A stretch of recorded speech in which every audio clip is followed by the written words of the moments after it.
नमस्कार। आप सभी के अपने चैनल जय गुरुदेव उत्तराखंड पर एक बार फिर से बहुत बहुत स्वागत है।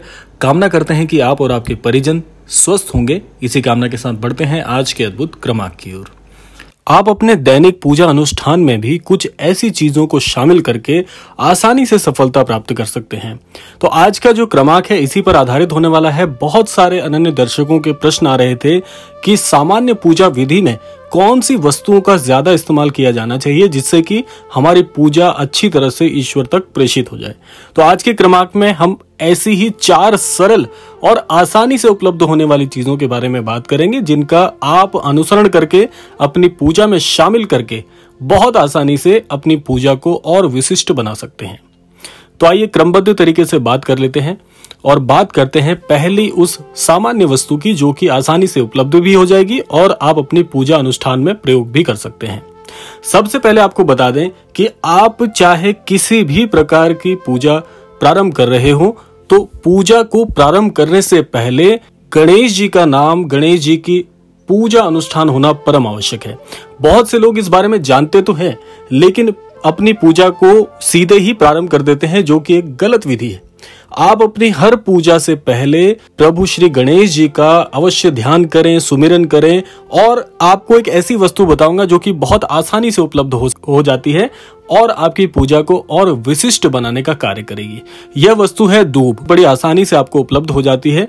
और दूब का आपने कैसे इस्तेमाल करना है कि जब भी आप कोई पूजा अनुष्ठान करें, मान लीजिए आपके आराध्य देव श्री हनुमान जी हैं, आप हनुमान जी की रोज प्रार्थना करते हैं, रोज पूजा करते हैं, तो आप अपनी पूजा से पहले श्री गणेश जी का नाम अवश्य लें। उनके जो नामों का है उनका उच्चारण कर सकते हैं, उनकी कोई छोटी सी आप आरती कर सकते हैं।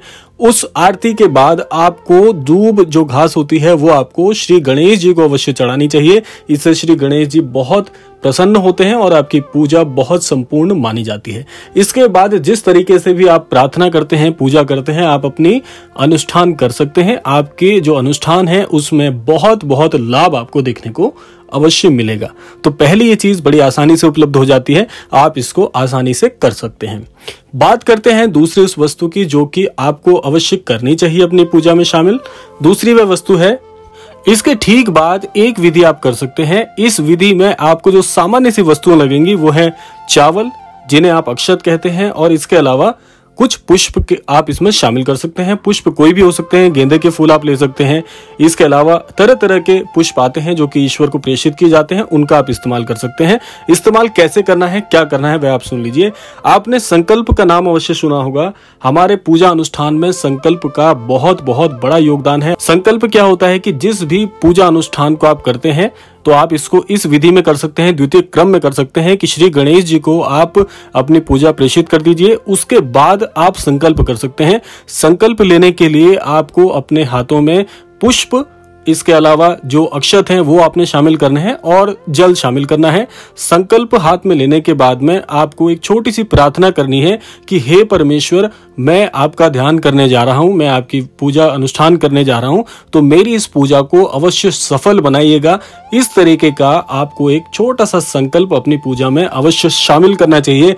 संकल्प लेने की इस पद्धति को अगर आप अपनी हर पूजा में शामिल करते हैं तो आप देखिएगा ये कहीं सुनी बात नहीं है, ये आप स्वयं अनुभव करेंगे कि आपकी जो अनुष्ठान है, आपकी जो पूजा है, इतनी सफलता आपको हर कार्य में दिलाएगी जिससे कि आपके जीवन में जितनी भी परेशानियां चल रही थी उसका आपको पूरी तरीके से बहुत इसमें फल देखने को मिलेगा। बहुत फलदायी होता है संकल्प लेना हर अनुष्ठान में। इसको आप द्वितीय क्रम में कर सकते हैं। श्री गणेश जी की आपने आराधना कर ली, उसके बाद आप संकल्प ले लीजिए, उसके बाद अपनी पूजा को आप प्रेषित करिए। हर पूजा में कर सकते हैं, आप छोटी पूजा में भी शामिल कर सकते हैं। मान लीजिए आप हनुमान चालीसा का पाठ करने जा रहे हैं तो उससे पहले श्री गणेश जी का सुमिरन कर लीजिए, छोटा संकल्प ले लीजिए और उसके बाद आप श्री हनुमान चालीसा का पाठ करेंगे तो आपकी पूजा बहुत बहुत संपन्न इससे मानी जाएगी। तो ये थे दूसरी वो वस्तु जो आसानी से उपलब्ध भी हो सकती है, आपकी पूजा को बहुत विशिष्ट भी बना सकती है। बात करते हैं तीसरी वस्तु की जो कि आप आसानी से शामिल कर सकते हैं पूजा में और आपको इसके बहुत असंख्य लाभ देखने को भी मिलेंगे। आइए बात करते हैं। अब तीसरे क्रम पर आप एक वस्तु और इस्तेमाल कर सकते हैं जो कि सरलता से उपलब्ध हो जाएगी। हमारे सनातन में एक बात अवश्य कही जाती है कि जब भी ईश्वर को आप पूजा समर्पित करते हैं तो उसमें 3 चीजें अवश्य शामिल होती हैं, जो कि ऐसे कहा जाता है धूपम, दीपम, नैवेद्यम। ये 3 ऐसी वस्तु हैं जो प्रत्येक पूजा में शामिल होनी चाहिए। तो धूप और दीप तो आप अवश्य जलाते ही हैं और इसका प्रज्वलन करते ही हैं। साथ साथ में नैवेद्य आपको अवश्य हर पूजा में शामिल करने चाहिए, प्रसाद स्वरूप में, भोग स्वरूप में। नैवेद्य वैसे तो आपकी श्रद्धा अनुसार होता है, आप मिष्ठान आदि चढ़ा सकते हैं।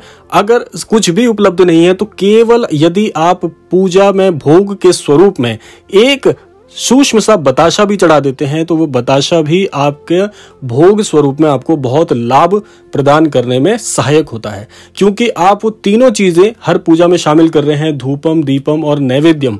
तो इससे आपकी हर पूजा को बहुत बहुत बल मिलता है, आपकी पूजा संपूर्ण विधि से समर्पित हो जाती है और बहुत लाभ इससे आपको मिलते हैं। क्योंकि आप देखिए कि हम जितनी भी प्रार्थनाएं करते हैं उसमें भाव भक्ति तो शामिल करते ही हैं, साथ साथ में यदि सही विधि का उपयोग करते हैं तो आपकी पूजा, हर पूजा मैं कहूँगा अच्छे ढंग से हो जाती है और ईश्वर तक आपकी हर प्रार्थना प्रेषित सही प्रकार से हो जाती है। तो इसीलिए ये तीसरी चीज है जो आप आसानी से चढ़ा सकते हैं। अपने श्रद्धा अनुसार आप करें, आपकी जितना अच्छा आपका भाव होगा उतना ज्यादा आपको लाभ मिलेगा। बात करते हैं चौथी उस चीज की जो कि आपको अवश्य करनी चाहिए और आसानी से उपलब्ध भी हो जाती है। चौथी वस्तु है शंख का प्रयोग। शंख आपने देखा होगा, बहुत से मंदिरों में, आपके घर में भी शंख अवश्य विद्यमान होंगे। तो शंख का सही प्रयोग क्या होता है कि यदि आप पूजा अनुष्ठान के लिए जा रहे हैं तो मैंने ये चौथे क्रम में इसको शामिल किया है। सबसे पहले श्री गणेश जी की आरती, दूसरा संकल्प, तीसरा नैवेद्य शामिल करना, चतुर्थ है आपकी जब पूजा संपन्न हो जाएगी, आपने भोग भी लगा दिया, उसके बाद आपने अपनी पूजा अनुष्ठान पूरी कर ली। जब आपकी पूजा संपूर्ण हो जाए, जब आप अपनी पूजा पूरी कर चुके होंगे तो उस दौरान अंत में आपको शंख वादन अवश्य करना ही चाहिए। बहुत से लोग ये गलती करते हैं, शंख मंदिर स्थान पे तो रखा है लेकिन बजाते ही नहीं है शंख को। तो इसीलिए शंख का वादन होना परम आवश्यक है हर पूजा के बाद। ये एक पूजा के संपूर्ण होने का प्रतीक भी है। इसके साथ साथ में शंख वादन के बहुत से लाभ हैं। जितनी भी नकारात्मक शक्तियां आपके घर के आसपास होती हैं, आपके गृह स्थान पे यदि होती हैं, तो शंख वादन से वो सारी नकारात्मक शक्तियां आपके घर से बाहर हो जाती हैं। और जिस घर में लगातार शंख का वादन किया जाता है, ऐसे घर में नकारात्मकता कभी भी प्रवेश नहीं कर पाती है और उस घर में सदैव सुख, समृद्धि और शांति का वास आपको देखने को अवश्य मिलेगा। तो इसलिए हर कोई साधक यही चाहेगा कि नकारात्मकता से मेरा जीवन सदैव दूर रहे, सदैव सकारात्मकता मेरे घर में, सुख समृद्धि मेरे घर में अवश्य आए। तो इन 4 चीजों का, 4 सरल चीजों का जीवन में इस्तेमाल करिए, बहुत बहुत लाभ आपको देखने को मिलेगा। जीवन में असंख्य आशीर्वाद ईश्वर की तरफ से प्राप्त होंगे। तो ये था आज का अद्भुत क्रमांक। आशा करते हैं ये चारों वस्तुएं आप अपने जीवन में इस्तेमाल करके बहुत बहुत लाभान्वित होंगे। इसी के साथ साथ समय आ गया है विदा लेने का। विदा लेने से पूर्व समय है प्रार्थना का।